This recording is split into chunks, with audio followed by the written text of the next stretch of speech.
मंदिर की आत्मा।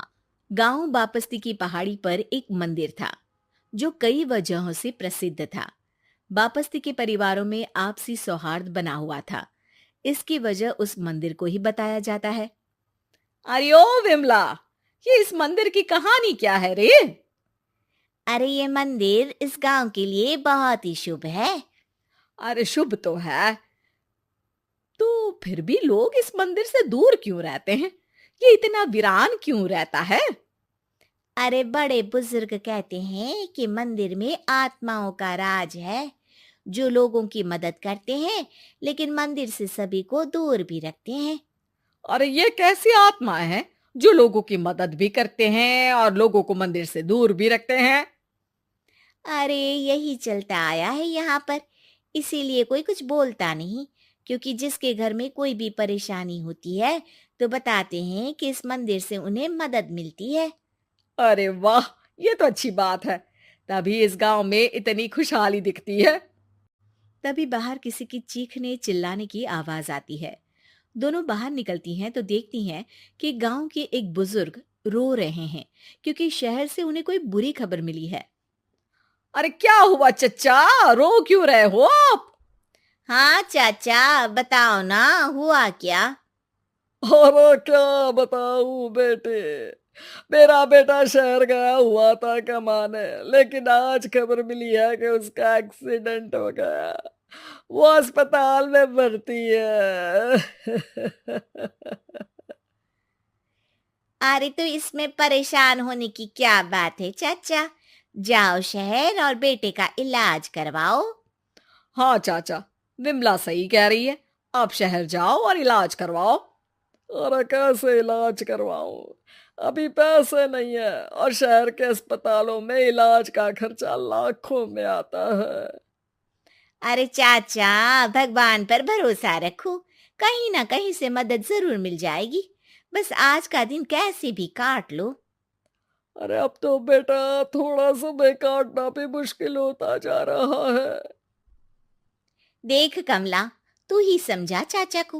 अरे पैसों का कहीं ना कहीं से इंतजाम तो जरूर हो जाएगा। अरे चच्चा, जब विमला कह रही है तो थोड़ा उस पर भी भरोसा रखो। चलो आपको घर छोड़कर आ जाती हूँ। उसके बाद कमला उन बुजुर्ग को लेकर चली जाती है और विमला मंदिर की ओर चली जाती है। विमला मंदिर की सीढ़ियों पर चढ़ते हुए दूर से नजर आती है। उसके बाद वो आंखों से ओझल हो जाती है। उसी रात उस बुजुर्ग के घर के बाहर एक थैला रखा हुआ मिला। बुजुर्ग उस थैले को देखते ही चौंक पड़ा क्योंकि उसमें 5 लाख रुपए रखे हुए थे। वो बुजुर्ग सुबह दौड़ा दौड़ा गांव के दूसरे बुजुर्गों के पास गया।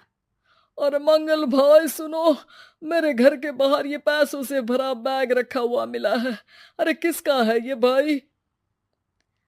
अरे भैया, मुझे क्या पता। तभी उधर से कमला और विमला निकलती हैं। अरे बेटा सुन तो, देख ये क्या रखा हुआ था मेरे घर के सामने। कमला और विमला हैरानी से देखती हैं। अरे वाह, देख विमला, तूने कहा था ना कोई मदद जरूर करेगा। अरे भगवान सबकी मदद करते हैं। ये पैसों की मदद भी भगवान ने ही भेजी है। और क्या। अब चच्चा सोच क्या रहे हो, शहर जाओ और बेटे का इलाज करवाओ। ठीक है बेटियों, जो तुम कहो। चलो निकलता हूँ शहर, बेटे का इलाज करवाने के लिए। अरे विमला, एक बात तो बता, ये इन्हें मिले तो कैसे मिले पैसे? अरे मैं ना कहती थी कि ये मंदिर सबकी मुसीबतों में मदद भेजता है। अरे वाकई बड़ी पुण्य आत्मा है मंदिर में। सो तो है, लेकिन उनके बारे में लोगों को कम ही पता है। अच्छा, और तुम्हें क्या पता है?